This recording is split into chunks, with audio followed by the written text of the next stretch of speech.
இதுல ஆரம்பமாக இப்படி ஒரு கேள்வியோட நாங்க எங்களுடைய இந்த அமர்வை தொடங்கினோம். ரமலான்ல நாங்க நிறைய குர்ஆன் அதிகமாக ஓதுறது சிறப்பானதா, இல்லாட்டி அதை படிக்கிறது சிறப்பானதா, அதை விளங்குறது சிறப்பானதா? அதாவது நாங்க நிறைய குர்ஆன ஓதி முடிக்கிறோம் ரமலான். உதாரணத்துக்கு நாங்க ரமலான்ல ஒரு 5 குர்ஆனை நாங்க தமாம் செய்வோம் என்று சொல்றது. இப்ப இதுல இது சிறப்பான விஷயம் இல்லை, அல்லது நாங்க எத்தனை குர்ஆன் ஓதுறன்னு சொல்றது கேள்வி எங்களுக்கு. அதை விட குர்ஆனை நாங்க அதை சொல்லுகின்ற கருத்தை நாங்க படிக்கிறது, அதை விளங்குறது, அதுதான் முக்கியம். அந்த வகையில நாங்க ஒரு ஜுசுவா இருந்தாலும் பரவாயில்ல, நாங்க குர்ஆனை விளங்குவோம், அது சொல்ற விஷயத்த நாங்க படிப்போம் என்று சொல்ற இது முக்கியமானது. இந்த ரெண்டு விஷயத்தை நீங்க பார்க்கணும்னா, இப்படி ஒரு விஷயம் எங்கட சொசைட்டில வலியுறுத்தப்படுற ஒரு நிலைமை ஒன்று இருக்கிற, மறுபக்கமும் வலியுறுத்தப்படுகின்ற ஒரு நிலைமை ஒன்று இருக்கிறது நாங்க அவதானிக்கல. இப்படி இதுல எது சிறப்பானது என்று சொல்லி ஒரு கேள்வி ஒன்று கேட்டா, என்ன பொறுத்தவரை நான் சொல்ற பதில் என்ன தெரியுமா? அதுக்கு இந்த கேள்வியே பிழையானது. உண்மையில இந்த கேள்வி எப்படி கேட்கப்படணும் என்று சொன்னா, ரமலான்ல அல் குர்ஆனுடனான எங்கட தொடர்பு எப்படி இருக்க வேண்டும் என்று சொல்லித்தான் ஒரு கேள்வி கேட்கப்படுறது பொருத்தமானதே ஒழிய, ஓதுறது சிறப்பா விளங்குறது சிறப்பா என்று சொல்லி ஒரு கேள்வி கேட்கப்படுறது உண்மையிலே பொருத்தமானது அல்ல. அந்த கேள்வியே தவறு என்று சொல்லித்தான் உண்மையிலே நான் கருதுறேன். ஏன் என்று சொன்னா, இந்த இடத்துல உண்மையிலே நாங்க பேச போற விஷயம் அல்லது நாங்க எதை வலியுறுத்த வருகின்றோம் என்று சொன்னா, ரமலான்ல அல் குர்ஆனுடனான எங்கட தொடர்பு, குறிப்பாக இந்த ரமலான் காலப்பகுதியில் எங்கட தொடர்பு எப்படி இருக்க போகிறது என்பதை பற்றித்தான் நாங்க பேச போறோம். ஜெனரலாக எல்லா காலப்பகுதியிலும் எங்கட முழு வாழ்க்கையிலையும் அல் குர்ஆனுக்கும் எங்களுக்கும் இடையிலான அந்த உறவு எப்படி என்று சொல்றத பற்றி எல்லாம் உண்மையிலே நாங்க ஸ்பெசிபிக்கா இங்க பேசுறது. ரமலான் என்று சொல்ற ஒரு ஷார்ட் பீரியட். இந்த ஷார்ட் பீரியட்டுக்குள்ளால ரமலான அந்த அல் குர்ஆனை நாங்க எப்படி அதனுடனான உறவை மெயின்டைன் பண்றது மிச்சம் பொருத்தமானதாக இருக்கும் என்றதை பற்றி மட்டும்தான் நாங்க பேசுறோம்.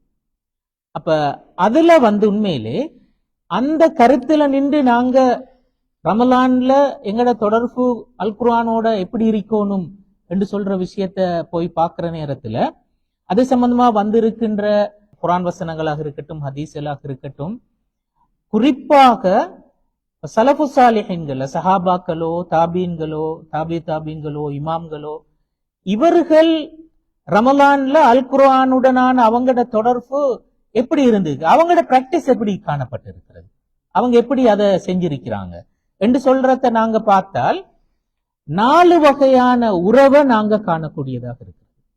ரசூலுல்லாஹ் நடைமுறைகள்லையும் சரி, சஹாபாக்கள்ட, தாபீன்கள்ட, தாபீன்கள்ட, இமாம்கள்ல 4 வகையான அணுகுமுறைகள் அல்லது 4 வடிவங்களை நாங்க காணலாம் என்று சொல்லி கலாநிதி ஃபல்லு முராத் என்று சொல்றவர். இவர் யமனை சேர்ந்தவர், இப்ப கட்டாரில் இருக்கிறார், கட்டார் யூனிவர்சிட்டியில் லெக்சராக இருக்கிறார். இவர் அந்த விஷயத்தை விளங்கப்படுத்துற நேரத்தில் ஒரு 4 வகையான அணுகுமுறைகளை விளங்கப்படுத்துறார். ஒரு அழகான ஒரு அப்ரோச் அவர் அந்த விஷயத்தை விளங்கப்படுத்துறது. அதுல முதலாவது அணுகுமுறை என்ன என்று சொன்னால், அல் குர்ஆன அதிகமாக ஓதுதல் என்று சொல்றது. அது முதலாவது வடிவம். குர்ஆனுக்கும் எங்களுக்கும் இடையிலான அந்த தொடர்பு அல் குர்ஆன்ல எப்படி இருக்க வேண்டும் என்று சொல்ற நேரத்துல அதிகமாக ஓதுதல் என்று சொல்றது அதுல ஒரு முக்கியமான வடிவம். நாங்க பொதுவாக இமாம்கள்ட அல்லது சலஃபுகள்ட அணுகுமுறையை பார்க்கிற நேரத்துல அவங்க ரமலான் வருகின்ற நேரத்துல குர்ஆனுக்கு கொடுத்த முக்கியத்துவத்துல மிக முக்கியமான ஒரு இடம் என்ன? ஓதுதல் என்று சொல்ற விஷயம்.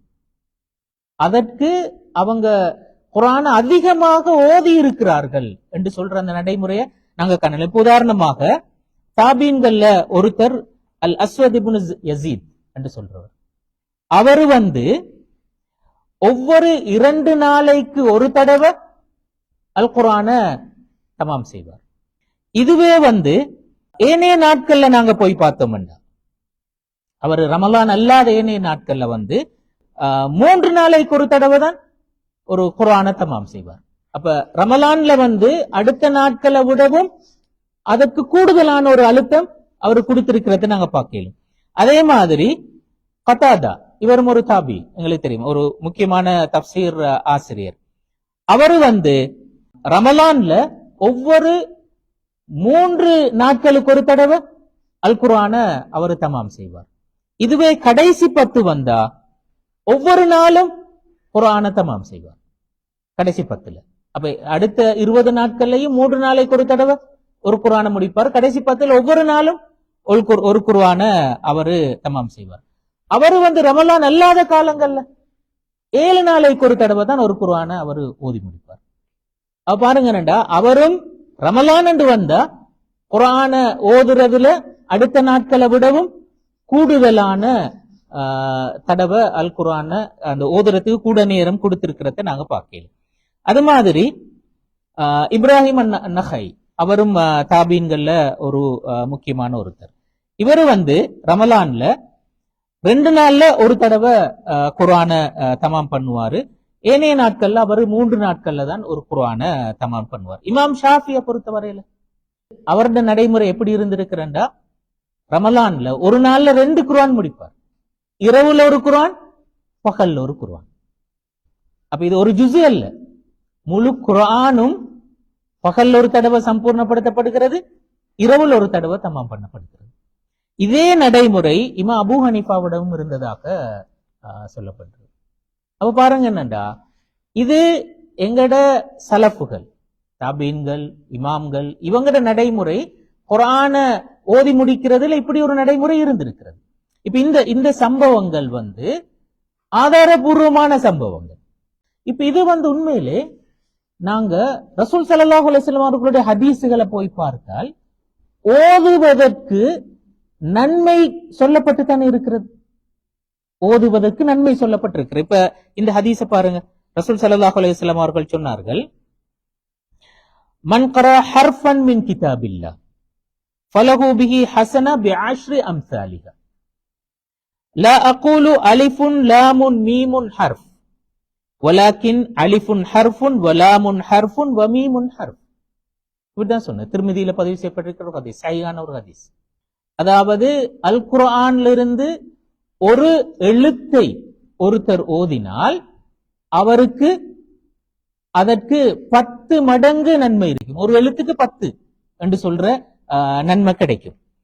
இப்ப அப்படி சொல்லப்பட்ட ரசூலுல்லாஹ் சொல்றாரு என்றால், அலிஃப் லாம் மீம் என்று சொல்றது ஒரு எழுத்து அல்ல. அலிஃப் ஒரு எழுத்து, லாம் ஒரு எழுத்து, மீம் ஒரு எழுத்து. அப்ப அலிஃப் லாம் மீம் என்று சொல்லி நாங்க ஓதினால் 30 நன்மைகள் அதற்கு இருக்கின்றது என்று சொல்லி. அப்ப பாருங்க என்றால், இப்ப ஒவ்வொரு எழுத்துக்கும் 10 நன்மைகள் இருக்கின்றன என்று சொன்னா, இப்ப இந்த விஷயம்தான் அவர்கள் அதிகமாக அல் குர்ஆன் ஓதுவதற்கு தூண்டுதலாக இருந்திருக்கின்றது. இன்னொரு ஹதீஸ் பாருங்க. ரசூல் ஸல்லல்லாஹு அலைஹி வஸல்லம் அவர்கள் சொன்னார்கள், அல்லதி யக்ரஉல் குர்ஆன வஹுவ மாஹிரும் பிஹி மஅஸ் ஸஃபரத்தில் கிராமில் பரரா. ஒருத்தர் அல் குர்ஆன் ஓதுறார், அவருக்கு உண்மையில சரளமாக அல் குர்ஆன் ஓதையில் அவரு மறுமையில மலக்குமார்களோடு இருப்பார், அல்லது அந்த நபிமார்களோட, சாலிஹீன்களோட, நல்ல மனிதர்களோடு அவர் இருப்பார் என்று சொல்லி சொன்னார். அடுத்து சொன்னார் என்னண்டா, வல்லதி யக்ரஉல் குர்ஆன வ யததஅ ஃபீஹி. அவர் அந்த திக்கி திக்கி ஓதுறார். குர்ஆனை சரளமாக அவருக்கு ஓதலாம். வஹு அலைஹி ஷாக் வலஹு அஜ்ரான் என்று சொல்லி. அப்ப பாருங்க, ஒருத்தருக்கு சரளமாக ஓதையில கஷ்டப்பட்டு தான் அவர் ஓதுறார், அவருக்கு அது ஓதுறது சிரமம். லஹு அஜ்ரான், அவருக்கு 2 கூலிகள் என்று சொல்லி. அப்ப அங்க மேல சொன்ன ஒரு எழுத்த ஓதினா 10 நன்மைகள். இப்ப ஒருத்தர் திக்கி திக்கி ஓதுகிறார் என்று சொன்னா அவருக்கு 2 மடங்கு 2 கூலி என்று சொன்னா அவருக்கு ஒரு எழுத்துக்கு அவருக்கு 20 நன்மைகள் கிடைப்பதற்கு வாய்ப்பு இருக்கிறது. இல்லத்தானே?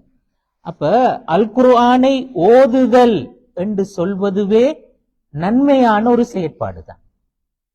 அப்ப இவர் சொல்லுவார், நான் சொல்ற கலாந்தி பல்முராத் சொல்லுவார் என்னண்டா, ரமலான பொறுத்த வரையில அல் குர்ஆனை அதிகமாக ஓதுதல் என்று சொல்றதும் மக்சூதும் பிஹி. அது அது அது வந்து அல் குர்ஆன்ல குறிப்பாக எங்களிடத்துல எதிர்பார்க்கின்ற ஒரு கடமை. அப்ப அந்த விஷயத்துக்கு நாங்க ரமலான்ல ஒரு ஒரு ஒரு ஒரு இடம் கொடுக்கணுமா? கட்டாயம் கொடுக்கணும். அப்ப அது ஒரு வடிவம். அல் குர்ஆனுக்கும் எங்களுக்கும் ரமலான்ல இருக்க வேண்டிய தொடர்பு என்று சொல்ற நேரத்தில் அது முதலாவது வடிவம். இரண்டாவது வடிவம் என்ன? அல் குர்ஆனை கற்றல் என்று சொல்றது. கற்றல் என்று சொல்ற நேரத்தில் அதுல ரெண்டு விஷயம் இருக்கிறது. அல் குர்ஆனை ஓதுவதற்கு கற்றல் என்று சொல்ற விஷயமும் இருக்கிறது. அதனுடைய திருத்தமாக ஓதுவதற்கும், தஜ்வீத் நாங்க படிக்கிறதும், தஜ்வீத் முறைப்படிக்கு ஓதுதல் என்று சொல்றதும், அப்போ ஓதுவதற்கு நாங்கள் கற்றுக்கொள்ளுதல் என்று சொல்றதும், அதே மாதிரி அல் குர்ஆனுடைய கருத்தை கற்றுக்கொள்ளுதல், அது பேசுகின்ற அல் குர்ஆனை படித்தல், அதனுடைய பொருளை அதனை விளங்க முற்படுதல் என்று சொல்ற விஷயம். அது கற்றல் என்று சொல்றதுல இரண்டாவது வடிவம். இதை நாங்க சொல்லுவோம் முதாரசா என்று சொல்லுவோம். இந்த விஷயத்தையும் வந்து தனியாக இல்லாம கூட்டாக சேர்ந்து செய்தல் என்று சொல்றது ரமலான பொறுத்தவரையில வலியுறுத்தப்படுகின்ற ஒரு விஷயம். இதன் காரணமாகவோ என்னமோ தான் அந்த எங்கட சமூக நடைமுறையில இந்த ஹிஸ்போதுதல் என்று சொல்ற ஒரு நடைமுறை ஒன்று இருக்கிறது. தராவீஹுக்கு பிறகு பொதுவாக இருந்து குர்ஆன் ஓதுவார்கள். அப்ப அது அந்த நடைமுறை பல சமயங்கள்ல இந்த விஷயங்கள் இருந்து வந்திருக்கேன். உதாரணமாக ரசூல் ஸல்லல்லாஹு அலைஹி வஸல்லம் அவர்கள் ரமலான்ல ஜிப்ரீல் அலைஹிஸ்ஸலாம் ரசூல் ஸல்லல்லாஹு அலைஹி வஸல்லம் அவர்களை நோக்கி தினமும் வருவார். வருகின்ற ஒவ்வொரு சந்தர்ப்பத்திலேயும் ரசூல் ஸல்லல்லாஹு அலைஹி வஸல்லம் அவர்கள் அல் குர்ஆன மீட்டுவார். ஜிப்ரீல் அலைஹிஸ்ஸலாத்தோட அல் குர்ஆன மீட்டுவார். அப்ப தினமும் அல் குர்ஆன அவரோட அந்த மீட்டுகின்ற அத முதாரசா என்று சொல்லித்தான் ஹதீஸ்ல வருகிறது. எப்படி அந்த ரிவாயத் வருகிறதா, கான யல்கா ஜிப்ரீல் ஃபீ குல்லி லைலத்தின் மின் ரமதான் ஃபயுதாரிசுல் குர்ஆன். ஒவ்வொரு நாளும் ரமலான்ல ஜிப்ரீல் வருவார், ஜிப்ரீலை சந்திப்பார், சந்தித்து அல் குர்ஆன கற்பார் என்று சொல்லி வருகிறது. அப்ப அது ஓதுதல் என்று சொல்றதும் சரி, அது சொல்லுகின்ற கருத்து என்று சொல்ற விஷயமும் சரி, ரசூலுல்லாஹ்விடத்தில் அப்படி ஒரு நடைமுறை இருந்திருக்கிறது. அதுவும் இமாம் இப்னு ரஜப் அல் ஹம்பலி அவர் சொல்லுவார் என்றால், இந்த நிகழ்வு ரசூலுல்லாஹ் பொறுத்தவரையில இரவுல தான் நடைபெற்றிருக்கிறது. இரவுல தான் நடைபெற்றிருக்கிறது. அந்த வகையில அல் குர்ஆனை கற்றல் என்ற விஷயத்தை நாங்க இரவு நேரத்தில் செய்ய முடியுமாக இருந்தால் அது அல் அக்ரப் இல சுன்னா, சுன்னாவுக்கு மிகவும் நெருக்கமான ஒரு விஷயம் என்று சொல்லி அவர் சொல்லுவார். அப்ப அந்த வகையில இது வந்து நாங்க ரமலான் கால பகுதியில அல் குர்ஆனுக்கும் எங்களுக்கும் இடையிலான உறவு எப்படி காணப்பட வேண்டும் என்று சொல்ற நேரத்துல இது இரண்டாவது வடிவம். நாங்க அல் குர்ஆனை ஓதுவதற்கு கற்றல், அதனுடைய பொருளை விளங்கிக் கொள்வதற்கு கற்றல் என்று சொல்ற அந்த நடைமுறை, அது இரண்டாவது. மூன்றாவது நடைமுறை என்ன? மூன்றாவது நடைமுறை அல் குர்ஆனை நாங்க தொழுகையில் ஓதுதல் என்று சொல்ற விஷயம். தொழுகையில் ஓதுதல் இது எல்லா காலத்திலையும் உரிய விஷயம் தான். ஆனால் ரமலானை பொறுத்த வரையில இந்த விஷயம் குறிப்பான ஒரு எதிர்பார்க்கப்படுகின்ற ஒரு அமலி, தொழுகையில் ஓதுதல் என்று சொல்லி. இப்ப நாங்க சாதாரணமாக வந்து தராவிஹ் தொழுகைக்கு போற நேரத்துல செலக்ட் பண்ணித்தானே போறோம் பள்ளி வாயில்கள். அதனாலதான் எங்களுக்கு மத்தியில நாங்க அந்த எங்க தொழுறன்னு சொல்லி கேட்டுக்கொள்றது. எங்க தொழுறன்னு கேட்டா பள்ளியில தான் தொழுறு, பள்ளியில தொழுறதுதான், பள்ளியில தான் தொழுறு. ஆனா உண்மையில அந்த கேள்வியிட அந்த நோக்கம் என்ன? அதாவது எங்க பள்ளியில நல்ல கிராத் இருக்கிறது, நல்ல காரி எந்த பள்ளியில் இருக்கிறார், நீங்க அதுல எங்க போறீங்க என்று சொல்றது என்னோட மீனிங். நாங்க எங்கள்கிட்ட அந்த அந்த பழக்கம் வந்தது எதனால்? என்னடா அந்த அல் குர்ஆனை ஓதுவதை கேட்பதுவே எங்களுக்கு ஒரு பெரிய ஆத்ம திருப்தி தான். அது மனசுக்கு ஒரு பெரிய ஒரு அமைதியை தருகிறது, சந்தோஷத்தை தருகிறது. அதுல ஒரு டேஸ்டும் இருக்கிற, ஒரு சுவை ஒன்று இருக்கிறது. நாங்க வந்து அந்த தொழுகையை அனுபவிச்சு தொழ முடியும், அப்படித்தானே? அப்ப அதனால தானே நாங்க அதை தேடி போறோம். அப்படியான விஷயத்தை நாங்க அந்த தேடி போறதுக்கான காரணம் அதுதான். அப்ப அல் குர்ஆன நாங்க தொழுகையில ஓதி தொழுதல் என்று சொல்றது ரமலான பொறுத்த வரையில அது எங்கள்கிட்ட குறிப்பா எதிர்பார்க்கப்படுகின்ற விஷயங்கள் உண்டு. இந்த நடைமுறை சஹாபாக்களோட காலத்துல தாபீன்களோட காலத்துல தொடர்ந்து இருந்து இருக்கிறது. இப்ப உமர் ரலியல்லாஹு அன்ஹு அவர்களுடைய காலத்துல உபய் இப்னு கஅப் அவருடைய தலைமையில உமர் ரலியல்லாஹு அன்ஹு அவர்கள் ஜமாத்தோடு அந்த தராபீஹ் தொழுவதற்கான ஏற்பாடு செஞ்சாரு தானே. அப்படி தொழுவிக்கிற நேரத்துல ஒரு ரக்காத்துல 200 ஆயத்துக்களை ஓதி அவர் தொழுவிப்பார். ஒரு ரக்காத்துல 200 ஆயத்துக்கள் ஓதி தொழுவிப்பார். அப்ப தொடர்ந்து தொழுவிக்கிற நேரத்துல ஆக்கள் அந்த நீண்ட நேரம் நின்றுட்டு இருக்கணுமே. அப்ப நிறைய பேருக்கு அப்படி நின்றுட்டு இருக்கிறது கஷ்டம். அப்ப என்ன செய்வாங்கண்டா ஏதாவது தடிகள் எடுத்து அதை முட்டு கொடுத்து கொண்டு அப்படித்தான் நின்று கொண்டிருப்பார்கள். அப்ப அது காட்டுகிறது என்னென்றால் அந்த தொழுகையில குர்ஆன் ஓதுவதற்கு என்று சொல்லி ஒரு பெரிய டைம் எடுத்திக்கிறாங்க. அப்ப அவங்க நின்று கொண்டு இருக்கிறது சாதாரணமா நின்று கொண்டிருக்கிறது சிரமம் என்பதனால ஒரு தடியை வச்சுக்கொண்டு ஊன்றி கொண்டு நின்று கொண்டு இருந்திருக்கிறாங்க. அப்ப அப்படி ஒரு நடைமுறை இருந்திருக்கிறது. ஒரு சந்தர்ப்பத்தில் இது ரமலான் காலம் என்று குறிப்பாக வரல, ஆனா பொதுவா வந்திருக்கிறது. இப்னு அப்பாஸ் ரலியல்லாஹு அன்ஹு அவர்களுடைய ஒரு ரிவாயத் கொண்டு வருகிறது. அவர் சொல்ல ஒரு தடவை நான் ரசூல் ஸல்லல்லாஹு அலைஹி வஸல்லம் அவர்களுடைய இரவு தொழுகையை பார்க்கிறதுக்கு சொல்லி அவங்களோட வீட்டுல தங்கி இருந்தேன். ரசூல்லா எழுப்பி தொழுகிற நேரத்துல நானும் உழு செஞ்சுட்டு போயிட்டு பின்னால ரசூல்லாவை தொட்டு நான் பின்னால நின்று தொழ தொடங்கினேன். ரசூல்லா சூரா ஃபாத்திஹா ஓதிட்டு சூரத்துல் பக்ரா ஓத தொடங்கினார். அப்ப சூரத்துல் பக்ரா போகுது. அப்ப இவர் நினைச்சாரு சூரத்துல் பக்ராவோட ருகுக்கு போவார். அதை முடிஞ்சு சூரத்து ஆல இம்ரான தொடங்கினார். அப்ப அவர் நினைச்சாரு ஆல இம்ரானோட ருக்குக்கு போவார். அது முடிஞ்சு சூரத்து நிசாவை தொடங்கினார். சரி, அது முடிஞ்சு ருக்குக்கு போவாருன்னு நினைச்சார். அதுவும் இல்ல, மாயிதாவை தொடங்கினார். அப்ப மாயிதா முடிஞ்சுதான் ருக்குக்கு போறார். பெய்த்து ருக்குல இந்த கியாம்ல ஓதுறதுக்கு எவ்வளவு நேரம் எடுத்தார்? அதே அளவு நேரம் ருக்குல இருந்தார். ஐத்திதாலுக்கு வந்தார். ருக்குல எவ்வளவு நேரம் இருந்தார்?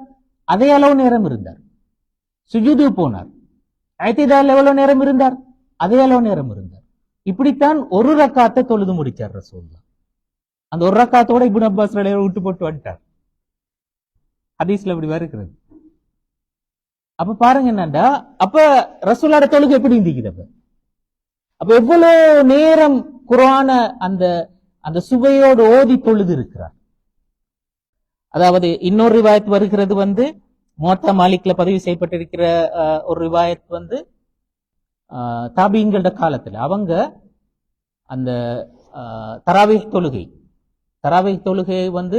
பள்ளியில போய்த்து தொழ போனா அவங்க தொழுறதற்கு எடுக்கின்ற நேரம் எவ்வளவு என்று சொன்னா தொழுது முடிஞ்சு வீட்டுக்கு வருகின்ற நேரத்துல சஹர் நெருங்கி இருக்கும்.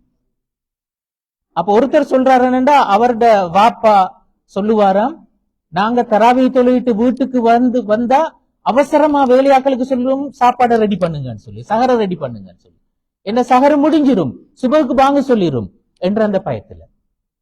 அப்ப அவ்வளவு நேரம் அவங்க ஓதி தொழுகின்றார்கள். இன்னொரு ரிவாயத்துல வருகிறது அவங்க அந்த முதல் 8 ரக்காத்துல சூரத்துல் பக்ராவை மட்டும் ஓதி தொழுதிருக்கிறார். முதல் 8 ரக்காத்திலையும் சூரத்துல் பக்ராவை ஓதி தொழுதிருக்கிறார். அப்படி தொடர்ந்து அப்படி ஓதிய தொழுது 12 ரக்காத் ஆனதுக்கு பிறகு திரும்பி பார்த்தா பின்னால இருந்து தொழுறாக்களுக்கு கஷ்டம். அப்ப அதுக்கு பிறகு என்ன செஞ்சுக்கிறாங்கன்னா கொஞ்சம் அது பிறகு அந்த அளவை குறைச்சி ஓதிக்கிறாங்க. இப்படி எல்லாம் அந்த அந்த தொழுகையில ஓதுவதற்கு அந்த நேரம் எடுத்திருக்கிறார்கள். அப்ப அப்படி அந்த அந்த அதுல ஒரு சுவை இருக்கிறது, ஒரு டேஸ்ட் ஒன்று இருக்கிறது, அதுல ஒரு அமைதி திருப்தி இருக்கிறது. அப்ப அவற்றை போக்கஸ் பண்ணி அந்த அந்த விஷயம் நடந்திருக்கிறது. இப்ப இதெல்லாம் வச்சு பாக்குற நேரத்துல ஒரு விஷயம் விளங்குது என்னன்னா, ரமலானை பொறுத்த வரையில தொழுகையில அல் குர்ஆனை சுவைப்பட ஓதி தொழுதல் என்று சொல்றதும் ரமலான்ல குர்ஆனுக்கும் எங்களுக்கும் இருக்க வேண்டிய தொடர்புகள்ல இன்னொரு முக்கியமான ஒரு வடிவம். அது 3வது வடிவம். 4வது வடிவத்தை பாருங்க. 4வது வடிவம் அது மிச்சம் தெளிவாக குர்ஆன்ல வரக்கூடிய இந்த வசனம் சொல்லுகின்ற கருத்து தான்.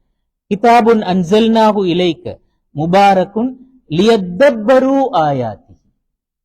இந்த அல் குர்ஆன நாங்க உங்களுக்கு இறக்கி வச்சிருக்கிறோம் என்னண்டா, இது ஒரு பரக்கத் பொருந்திய வேதம்.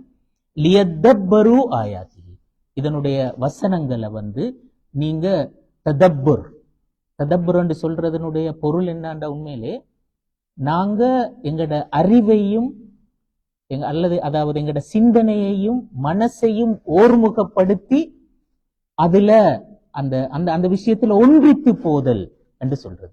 அப்ப இன்னொரு வகையில சொன்னா உண்மையிலே நாங்க ஆய்வு செய்தல் என்று சொல்ற விஷயம் தான்.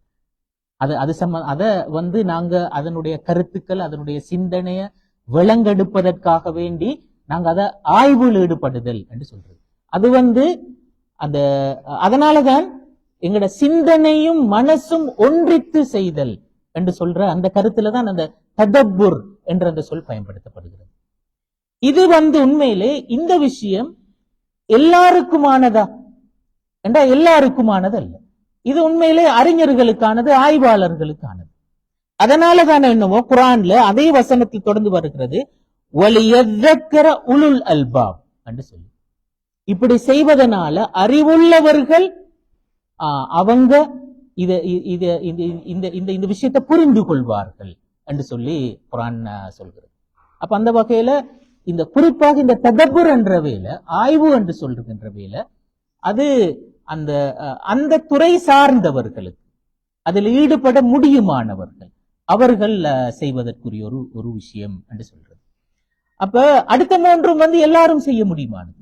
நிறைய குர்ஆன் ஓதுதல், அதனுடைய கருத்துக்களை விளங்க முற்படுதல், அதை திருத்தமாக ஓதுவதற்கு முற்படுதல், அதே மாதிரி தொழுகையில் ஓதுதல் என்று சொல்றது. அது எல்லாரும் செய்ய முடியுமானது. ஆனா அதனுடைய கருத்துக்கள் ஆழ்ந்து போய் அதனுடைய சிந்தனைகளை விளங்கிக் கொள்வதற்கும் ஆய்வு செய்வதற்கு முற்படுதல் என்று சொல்றது, அது அந்த துறை சார்ந்த நிபுணத்துவம் வாய்ந்தவர்களுக்கு உரிய ஒரு விஷயம். அப்ப இந்த 4 வடிவங்களை நாங்க காணலும். என்னண்டா, ரமலான்ல எங்களுக்கும் அல் குர்ஆனுக்கும் இடையிலான அந்த உறவு எப்படி இருக்க வேண்டும் என்று சொல்றதுல சொல்லப்பட்ட இந்த 4 வடிவங்கள். அப்ப நாங்க ஒரு குறிப்பிட்ட ஒரு வடிவத்துல மாத்திரம் எங்கட அந்த உறவை நாங்க மட்டுப்படுத்திக் கொள்றது அவ்வளவு பொருத்தமானதாக இருக்க மாட்டாது. உண்மையிலே அல் குர்ஆன் என்று சொல்றது அது அத விளங்குறது என்று சொல்றது ஒரு அடிப்படையான விஷயம் தான். என்னண்டா, இப்ப அல் குர்ஆன் உண்மையிலே நாங்க ஏன் ஓதணும்? அல் குர்ஆன் ஓதுறத்தினுடைய அடிப்படை நோக்கம், அல்டிமேட்டாக எதிர்பார்க்கிற விஷயம் என்ன என்றா அதை விளங்கணும். நாங்க இந்த அல்லாஹ்விடமிருந்து எங்களுக்கு வழிகாட்டியாக வந்த நூல் தானே. அந்த வகையில நாங்க அதை விளங்கணும். ஏன் விளங்கணும்? அதை எங்கட வாழ்க்கையில நாங்க பின்பற்றணும். அது என்ன, அது ஒரு நேர்வழி. அப்ப அதை பிராக்டிஸ் பண்ணணும். அப்ப அல் குர்ஆன ஓதணும், அதை விளங்கணும், அதை பிராக்டிஸ் பண்ணணும் என்று சொல்றது அடிப்படையில குர்ஆனுக்கும் எங்களுக்கும் இருக்க வேண்டிய ஒரு அடிப்படையான ஒரு உறவு. இது முழு மனித வாழ்க்கையிலும் குர்ஆனும் நாங்களும் என்று சொல்ற நேரத்தில் எங்களுக்கு இருக்க வேண்டிய ஒரு அடிப்படையான ஒரு உறவு. விளந்தானே? இப்ப ரமலான் என்று சொல்றது ஒரு ஒரு ஷார்ட் பீரியட், ஒரு மாதம் தான் எங்களுக்கு இருக்கின்ற இது. இப்ப இந்த ஒரு மாதத்துல இந்த ரமலான் எங்களுக்கு வருகிறது என்று சொல்ற நேரத்தில் அதுக்கு ஒரு குறிப்பான ஒரு பர்பஸ் ஒன்று இருக்கிறது. எங்களை ட்ரெயின் பண்ணுகின்ற ஒரு விஷயம், ஒரு நோக்கம் ஒன்று இருக்கிறது.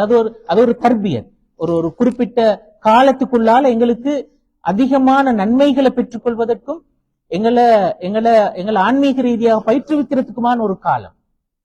அப்படி இருக்கிற நேரத்தில் அந்த காலத்துல நாங்க அந்த அல் குர்ஆனுடனான எங்கட தொடர்பு என்று சொல்ற நேரத்துல அதுல ஏதேனும் ஒரு பகுதியை மாத்திரம் நாங்க போக்கஸ் பண்றது என்று சொல்றது அவ்வளவு தூரம் ஆரோக்கியமானதாக இருக்க மாட்டாது.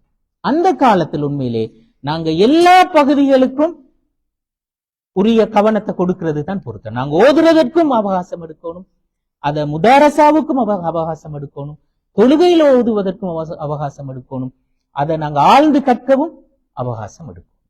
அப்ப எல்லாத்துக்கும் நாங்க அவகாசம் எடுப்பதுதான் எங்களுக்கு அந்த அல் குர்ஆனுடனான உறவு சம்பந்தப்பட்ட எல்லா நன்மைகளையும் பெற்றுக்கொள்வதற்கான அந்த வாய்ப்பை எங்களுக்கு உருவாக்கும். அந்த வகையில ரமலான் கால பகுதியில நாங்க இந்த இந்த பேலன்சிங் எங்களுக்கு முக்கியம், இந்த சமநிலைப்படுத்தல் எங்களுக்கு முக்கியம். ஏனென்றா ரமலான் அதனுடைய நோக்கங்கள் ஸ்பெஷலானவை என்று சொல்கின்ற அடிப்படையில் இப்ப நாங்க அந்த இப்ப ஒரு ஒரு விஷயத்தை மட்டும் செய்வோம். இப்ப உதாரணத்துக்கு நான் இந்த தடவை ரமலான்ல ஒரு ஒரு விஷயத்தை ஆழ்ந்து படிக்க போறேன் என்று சொல்லி குர்ஆனுக்கும் எனக்கும் உறவை அதுவாக மட்டும் நான் பிளான் பண்ணி அதுல மட்டும் போக்கஸ் பண்ற நேரத்துல செலவேல முழு ரமலான் முடிகிற நேரத்துல நான் ஒரு 1 பேஜோ 2 பேஜோ தான் நான் குர்ஆன் வாசிச்சு முடிச்சிருப்பேன். இப்ப இப்ப அது சிறப்பானதா ஒரு 2 குர்ஆனை தமாம் செய்வது சிறப்பானதா என்று கேட்கிற நேரத்தில் அப்ப அங்க ஒரு ஒரு ஒரு ஒரு இன்பேலன்சிங் ஒன்று இருக்கிறது. அப்ப நாங்க குர்ஆன் எல்லா பகுதிகளிலையும் என்னடா குர்ஆன் எல்லா வடிவங்களூடாக நன்மை கிடைக்கிறது. இது ஆய்வு செய்வதில் மட்டும்தான் நன்மை என்று சொல்வதில்லை, இதுவும் நன்மைக்கான ஒரு வழிதான். ஓதுதலும் நன்மைக்கான ஒரு வழி, ஒவ்வொரு விஷயமும் நன்மைக்கான வழி. அப்ப அந்த எல்லா நன்மைக்கான வழிகளையும் பயன்படுத்தி கொள்வதுதான் ரமலானை பொறுத்தவரையில மிகவும் பொருத்தமானது. அப்ப அதுதான் இதுல நாங்க விளங்க வேண்டிய ஆக முக்கியமான விஷயம். மற்றபடிக்கு குர்ஆன் என்று சொல்லி பொதுவாக நாங்க பார்க்கிற நேரத்தில் அதுல அதை விளங்குதல், ஆய்வு செய்தல், அதன் அடிப்படையில் அந்த நேர்வழி என்னன்றதை தெரிந்து கொள்ளுதல் என்று சொல்வது மிகவும் முக்கியமான ஒரு விஷயம் தான். இப்ப மௌலானா அபுல் அலா மௌதூதி அவர் ஒரு அழகான உதாரணம் ஒன்று சொல்லுவார். அவர் சொல்லுவார் என்னடா, எங்களுக்கு ஒரு ஏதோ ஒரு முக்கியமான ஒரு இடத்திலிருந்து எங்களுக்கு ஒரு லெட்டர் ஒன்று வந்தி, எங்கட பேருக்கு ஒரு லெட்டர் வந்தி. நாங்க ஒவ்வொரு நாளும் காலையில எடுத்து அந்த லெட்டரை வாசிக்கிறோம். அதுல என்ன இருக்கிறேன்னு தெரியா, என்ன மெசேஜ் என்று தெரியும். ஆனா எங்களுக்கு நாங்க வாசிக்கிறோம், காலையில ஒரு முறை வாசிக்கிறோம், மாலையில ஒரு முறை வாசிக்கிறோம், அழகா பூட்டி பத்திரமா வைக்கிறோம். இப்ப அது அது அது பிரயோசனமா இல்ல. அதுல சொல்லப்படுற மெசேஜ் என்னன்று விளங்கி அதற்கு ஏற்ற ஆக்ஷன் எடுக்கிறது தான் எங்களுக்கு எதிர்பார்க்கிற முக்கியமான விஷயம். அது போன்றதுதான் இப்ப அல் குர்ஆனும் அல்லாஹ்விடத்திலிருந்து எங்களுக்கு ஒரு மெசேஜ் கொண்டு வந்திருக்கிற. அப்ப அதை வாசிச்சு அதில் உள்ள மெசேஜ் என்னன்றதை எடுத்து அதை நாங்க அதுக்குரிய ஆக்ஷன் எடுக்கணும். அதுதான் எதிர்பார்க்கிற விஷயம். அது அடிப்படையானது, அதை ஒரு நாளும் நாங்க மறுப்பதற்கு இல்லை. ஆனால் ரமலான் கால பகுதியில எங்களோட போக்கஸ் எப்படி இருக்கிறது, பொருத்தமானது என்று சொல்றதுதான் இந்த இடத்துல வலியுறுத்தப்பட்ட விஷயம். அந்த வகையில ரமலான்ல எங்கட தொடர்பு இந்த 4 அடிப்படைகளையும் அமைய முடியுமாக இருந்தால் மிகவும் சிறப்பானது. அந்த வகையில இந்த ரமலான்ல எங்கட தொடர்பை இந்த மெத்தட்ல நாங்க அமைச்சு கொள்றதற்கு அல்லாஹு தாலா உங்களுக்கும் எனக்கும் தௌஃபீக் செய்தருள வேண்டும் என்று கேட்டு விடை பெறுகின்றேன். ஆஹிரு தஅவானா அல்ஹம்துலில்லாஹி ரப்பில் ஆலமீன். வஸ்ஸலாமு அலைக்கும் வரஹ்மத்துல்லாஹி வபரகாத்துஹு.